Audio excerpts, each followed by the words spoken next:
बोले सतगुरु बंदी छोड़ कबीर साहिब की जय हो, मदन साहिब की जय हो, सतगुरु वैराग साहिब की सदा ही जय हो, साहिब बंदगी सतनाम। तो आज हम लोग सत्संग करेंगे शब्द गुरु के ऊपर और अपने निज स्वरूप के ऊपर। क्या है शब्द गुरु, क्या है निज स्वरूप, आज इन पे बात करेंगे। जैसा मैं हमेशा बताता आया हूं कि शब्द गुरु ही वो शक्ति है, वो परमात्मा है, वो सबका माई बाप है, जो किसी जात, किसी धर्म, किसी बंधन में नहीं आता।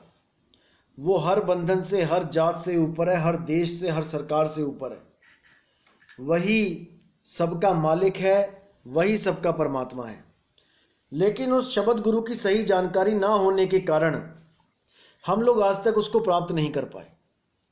हमने बहुत पूजाएं करी, बहुत अर्चनाएं करी, हमने युगों युगों तक मंत्र जपे, हमने योग साधनाएं करी, बहुत कुछ किया, हमने तीर्थ व्रत पूजा कुछ नहीं छोड़ा। सतयुग से लेके द्वापर तक, द्वापर से लेके त्रेता तक सब कुछ करते ही आए।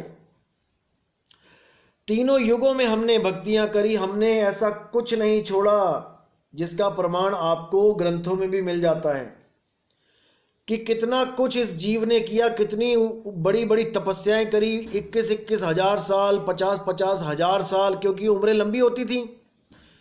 50-50 हजार साल तक साधनाएं करी, लेकिन आज भी हम यहीं बैठे हुए हैं।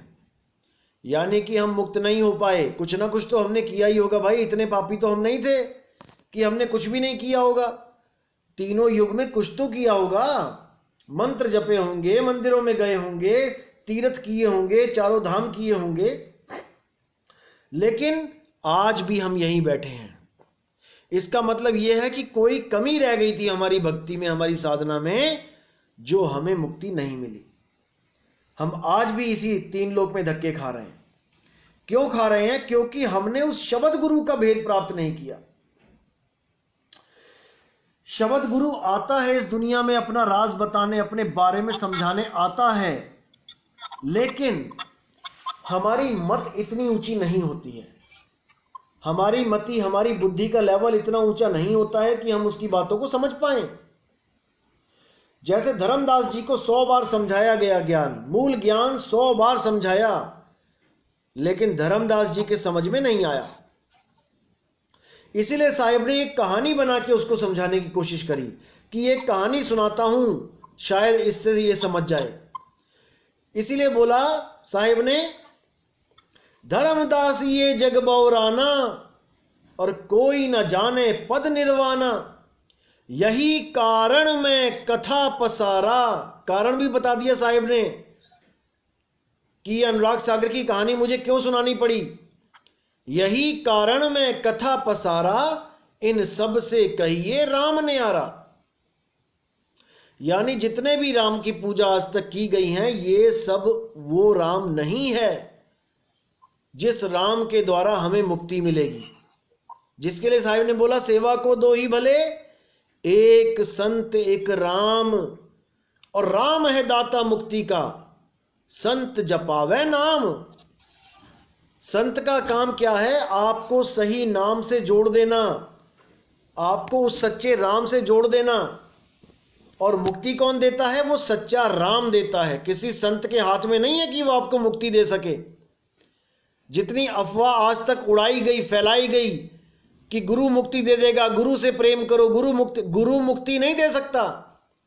अरे वो खुद तो मुक्त हो जाए। गुरु खुद साधना कर रहा है भाई परमात्मा की, और वही चेले को करवा रहा है। दोनों का गुरु शब्द गुरु है। यहां तक बोल दिया साहिब ने, एक डाल दो पंछी बैठे, एक गुरु एक चेला, और गुरु की करनी गुरु भरेगा, चेले की करनी चेला। अब इससे ज्यादा क्या बोले वो? इससे ज्यादा वो क्या समझा सकते हैं कि दोनों की मुक्ति का जो कारण है वो कुछ और है। गुरु और चेला तो जस्ट एक मर्यादा है इस जीवन में कि हां भाई ये मेरे गुरुजी हैं, इनसे मुझे ज्ञान प्राप्त हुआ है। वो गुरु कोई घर से लेके थोड़ी नहीं आया है ज्ञान, उसको भी तो किसी गुरु से मिला है ना। ऐसे ही गुरु से आगे गुरु, गुरु से आगे गुरु, आगे अगर धुर पे लास्ट में जाके परमात्मा अगर आपको नाम दे रहा है उस पंथ में, उस गुरु को, तब तो आपके पास सही ज्ञान पहुंच रहा है, आपकी मुक्ति होगी। अगर गुरु के पास नाम ही सच्चा नहीं है, फिर यानी गुरु से पहले गुरु, गुरु से पहले गुरु, गुरु से पहले गुरु खोजते चले जाओ और पता लगे कि जो पहला गुरु था उसका कोई गुरु ही नहीं था, फिर क्या करोगे? फिर भी मुक्ति मिल जाएगी क्या? अगर संतों के हाथ में मुक्ति हो फिर तो कोई भी संत मुक्त करा दे। इसीलिए बार बार मैं कहता हूं कि देही गुरु अलग है भाई, विदेही गुरु अलग है। देही गुरु को तो चेलों ने जहर तक खिला दिया, मार दिया उनको प्रॉपर्टी के चक्कर में। विदेही गुरु को भी मार सकता है क्या कोई? कोई नहीं मार सकता। विदेही गुरु अलग है, वो सब में रमता राम है, और देही गुरु चंद लोगों का गुरु होता है। जैसे हमारे गुरु वैराग साहिब हैं, किसी के गुरु रामपाल जी महाराज हैं, किसी के गुरु मधु परमहंस जी महाराज हैं, किसी के गुरु राधा स्वामी हैं, किसी के गुरु सतपाल जी महाराज हैं, किसी के गुरु निरंकारी बाबा हैं। ये कुछ लोगों के गुरु हैं, सबके गुरु नहीं है ये। रामपाल जी महाराज का कोई भी भगत वैराग साहिब की जय नहीं बोलेगा, निरंकारी का कोई भी भगत राधा स्वामी बाबा की जय नहीं बोलेगा।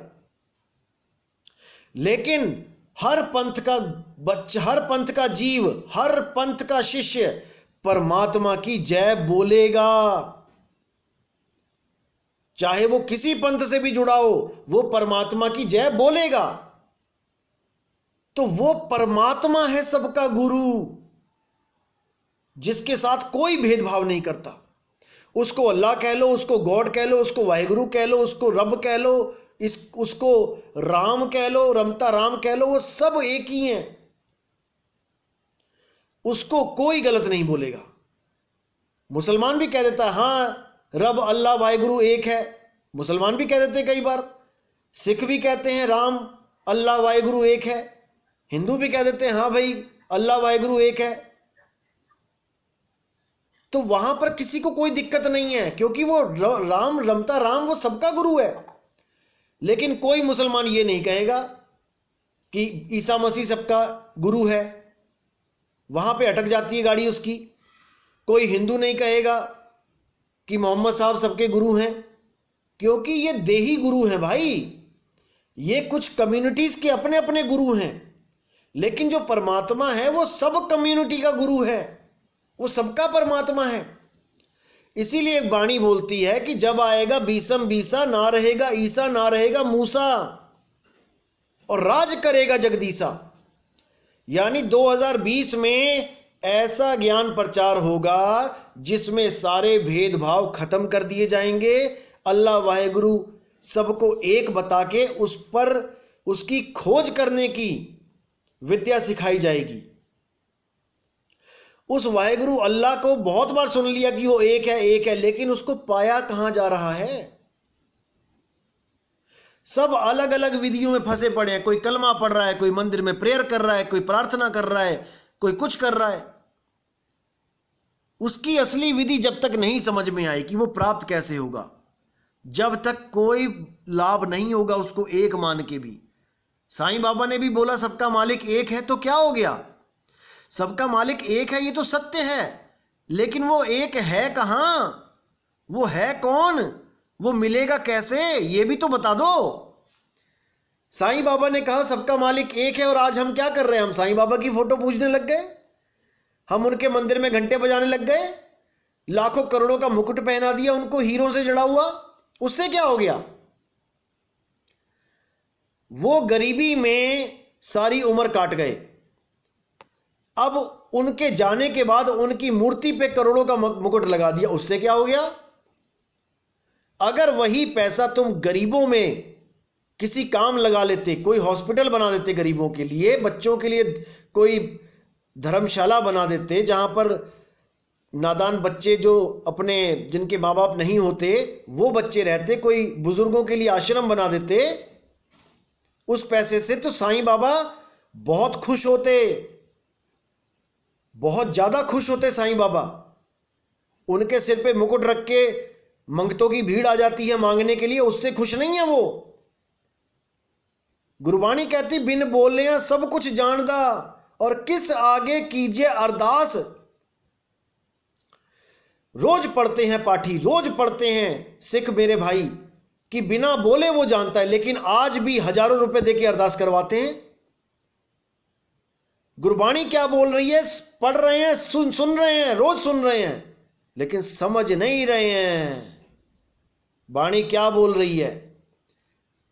गरीबदास जी महाराज जी की बाणी क्या बोल रही है देखो। पढ़ रहे हैं, सुन रहे हैं, लेकिन समझ नहीं रहे हैं। क्या बोल रही है? 52 अक्षर लेख राम रंग हो रही हो, वो अक्षर यामे नाही राम रंग हो रही हो। और कागज कलम कलेश राम रंग हो रही हो, वो रहे शेष का शेष राम रंग हो रही हो। वो गुरु शेष का शेष है, वो कागज कलम के द्वारा उसका नाम नहीं लिखा जा सकता, 52 अक्षरों से परे है। लेकिन कौन समझ रहा है? संतों ने बाणियां लिखी हमारे जीवों के कल्याण के लिए, और इन लोगों ने क्या किया? उन बाणियों का पाठ बना दिया। 12,000 का पाठ करवा लो, 15,000 का पाठ करवा लो। संतों को धंधा बना दिया इन लोगों ने, संतों की वाणियों का धंधा बना लिया। अरे संतों ने ये बाणियां जब गाई थी तो क्या उन्होंने 12,000 का पाठ करवाया था किसी से? जब संतों ने ये बाणियां लिखी थी तो वहां पे क्या एमआरपी लिखा गया था कि ये 12,000 का पाठ होगा, ये 21,000 का पाठ होगा? ऐसा लोगों ने भ्रमित कर दिया समाज को, और मरता क्या ना करता सब लगे पड़े हैं अंधी भेड़ की तरह। एक भेड़ जहां जा रही है, भेड़ अंधी नहीं होती है आंखों से, भेड़ अकल से अंधी होती है। अकल नहीं होती उसमें। एक भेड़ जा रही है कुएं में, सारी भेड़ें गिर जाएंगी। एक भेड़ जा रही है आग में, उसको देख के सारी आग में चली जाएंगी। तो इतना ज्यादा इन्होंने भ्रमित किया है समाज को इन संतों ने कि बहुत मुश्किल हो चुका है इन लोगों को सही रास्ते पे लाना। ये जल्दी नहीं आएंगे सही रास्ते पे, क्योंकि माया की छाप लग गई है। अब पैसा कमाना, संतों की वाणियों से पैसा आने लगा है करोड़ों अरबों में। अब इन्होंने कंप्रोमाइज कर लिया है। लेकिन भाई पैसा कमाने से कुछ नहीं मिलने वाला, यहीं रह जाएगा, सबका यहीं रह जाएगा, बल्कि तुम पे कर्ज बढ़ जाएगा। तुम्हें बैल बन के आना पड़ेगा। जिनसे पैसा तुमने खाया है उनके घरों में बैल बन के उनका खेत जोतना पड़ेगा, कुत्ता बन के रखवाली करनी पड़ेगी। तब समझ में आएगा कि ये संतों की वाणियों का पैसा कैसे खाया जाता है। आज तो गाड़ियों में घूम लो, आज तो लाखों की गाड़ियों में घूम लो। गरीब अपनी मेहनत की कमाई पेट काट काट के 10-10, 5-5 रुपया देता है। उस गाड़ी कमाई से ऐश कर लो, लेकिन वक्त आएगा, और ऐसा वक्त आएगा कि तुम्हें समझ में आ जाएगा। हमारे मदन पंथ में भी ऐसे बहुत से हैं, बहुत से हैं। एक साधु ऐसा है जिसने हजारों रुपया इकट्ठा कर लिया, मैं गुरुजी की समाधि बनाना चाहता हूं, मैं गुरुजी की समाधि बनाना चाहता हूं। लोगों ने भाव में आके पैसा दे दिया, 1,00,000, 1,15,00,000, 1,50,000 इकट्ठा हो गया। अब महाराज जी आ गए अपने आश्रम पे, और क्या किया? लैट्रिन बाथरूम बना के बैठ गए महाराज जी। समाधि के नाम पे पैसा इकट्ठा किया और लैट्रिन बाथरूम बना के बैठ गए।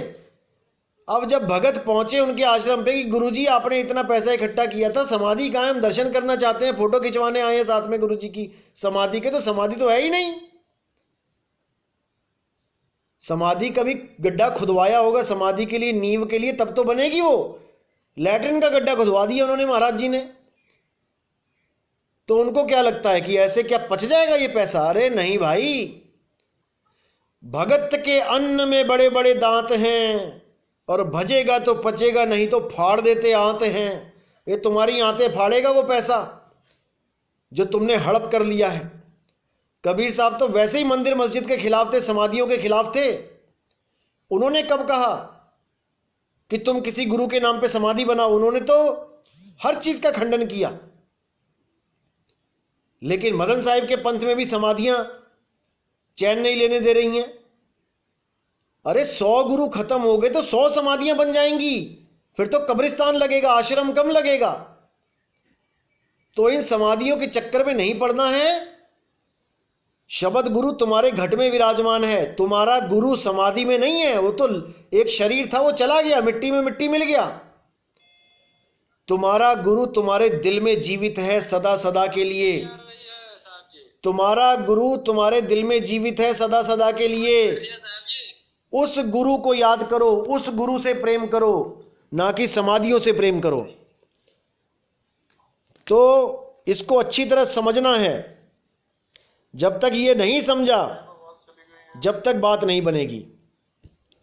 इसको समझना ही पड़ेगा, नहीं तो क्या होगा? नहीं तो हमेशा ऐसे ही भ्रमित करने वाले लोग आते रहेंगे और आपको भ्रमित करते रहेंगे।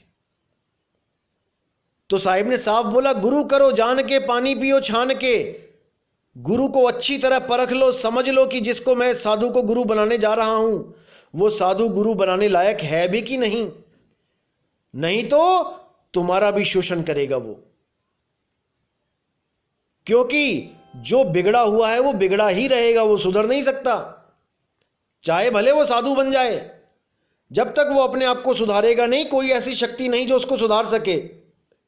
क्योंकि अपने आप को स्वयं सुधारना है। हम ही हैं अपने मालिक, हमें ही अपने मन को कंट्रोल करना है। ऐसा कोई गुरु नहीं है जो तुम्हें कोई ऐसा मंत्र दे दे कि तुम्हारा मन कंट्रोल हो जाए, ऐसा कुछ नहीं होगा। हमें ही साधना करनी पड़ेगी उस सार शब्द की, हमें ही अंदर से प्रेम जगाना पड़ेगा मालिक के लिए, तब बात बनेगी। अगर ऐसा गुरु कोई कहता है कि हां मैं तुम्हारा मन कंट्रोल कर दूंगा, तो मुझे लेके जाओ उसके पास, लेके चलो जरा, मैं देखता हूं कि कौन सा मन कंट्रोल करेगा वो। ये सब भ्रमित करने वाली बातें हैं। परमात्मा आपको ऐसी जुगत बताता है जिसको करने से आप स्वयं अपने मन के राजा हो जाते हो। आप मन के ऊपर बैठ जाते हो जाके, मन आपका गुलाम हो जाता है, आप मन के गुलाम नहीं रहते। तो उस विधि को जानना है। सतगुरु वैराग साहिब के चरणों में जाके जब आप उसको समझोगे, तब आपको पता लगेगा कि वो विधि क्या है। और गुरुजी जो बताएंगे बहुत गुप्त भेद होता है, बहुत विवेक पूर्ण बात बताएंगे। आपको पूरी बात समझनी पड़ेगी, केवल सुनना नहीं है। अगर गुरु की बात केवल सुन के आओगे तो झगड़ा ही करोगे दुनिया में। गुरु की एक एक बात को समझना है। गुरु वैराग साहिब ही सतगुरु हैं और हर चीज को वो समझाएंगे, उसको समझना है। मोटी बुद्धि लेके नहीं जाना है वहां पे, बुद्धि को सूक्ष्म करके जाना है, क्योंकि ये बहुत जीना मार्ग है।